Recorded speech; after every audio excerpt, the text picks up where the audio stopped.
Hi there, this is Saira Akram from Asra Nahid Medical College, Superior University, Lahore, and today we are going to discuss about visual pathway. So first we should know what is visual pathway. The mechanism by which animals are able to perceive their surroundings is called the visual pathway. Visual pathway is comprises of the structures that are responsible for the conversion of light energy into the electrical action potential that may be interrupted by brain. Let's talk about the structures involved. The pathway starts from the retina and ends at the primary visual cortex.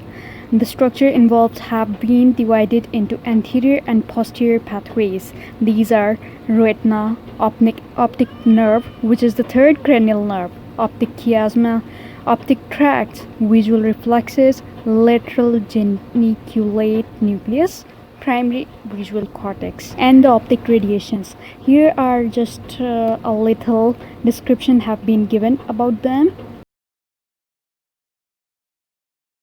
So let's move on to the mechanism, that how light rays get converted into the chemical and the electrical changes, and how they pass down the axon to the ganglion cells, which is basically made up of optic nerves. So when we look at anything around us, our eyes can pick up into different types of visual fields. So our eyeballs have two visual fields, left visual field and the right visual field of each. Both of these visual fields have two different components, the nasal component and the temporal components. The one closer to the nose is the nasal component of the visual field, or the right visual field, and the other one will be the temporal component of the visual field, or the left visual field. It's a pattern of visual field, which is something like anything from the left will goes on to the right, whereas anything from the right will goes on to the left, and we will follow up this pattern in the whole visual pathway. Now talking about the parts of the retina.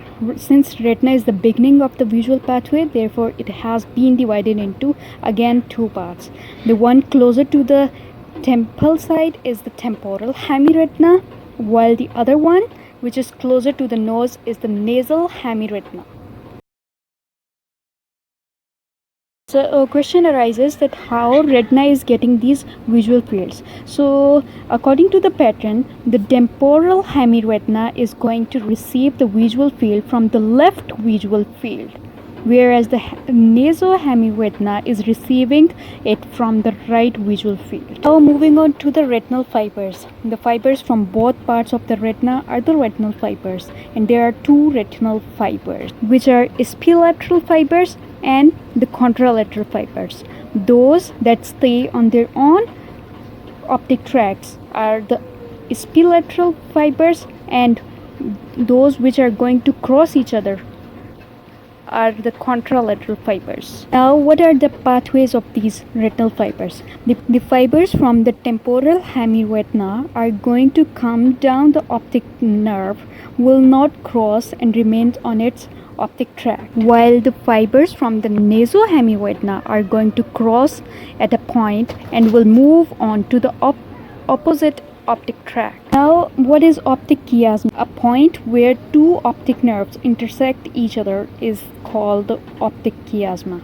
And the optic tracts, this long tube like structure in the figure where fibers are going down is called the optic tract, and having further two parts, which is you can say as LOT and ROT, which is left optic tract and right optic tract. Moving on to the LGN. The optic tract ends into a special nucleus structure called the lateral geniculate nucleus. This LGN comprises of the 6 layers. Any epilateral fibers go to the layer number 2, 3 and 5, while the contralateral fibers will goes on to the layer 1, 4 and 6. Some of the fibers can go from the LGN into the specific area of the midbrain, which is having two parts called the superior collicus part. only a very few fibers will move inferior to the SCP in an area called the prefrontal nucleus, which is responsible for the constriction of pupil. Most of the fibers are going to run through the temporal lobe and through the parietal lobe in order to join the occipital lobe. The occipital lobe is divided into two portions. The structure which is dividing this occipital lobe is called the calcarine fissure. Now the fibers from the parietal lobes are called the superior retinal fibers, or also known as Barham's loop, while the fibers from the temporal lobe are named as inferior retinal fibers or the Meyer's lobe.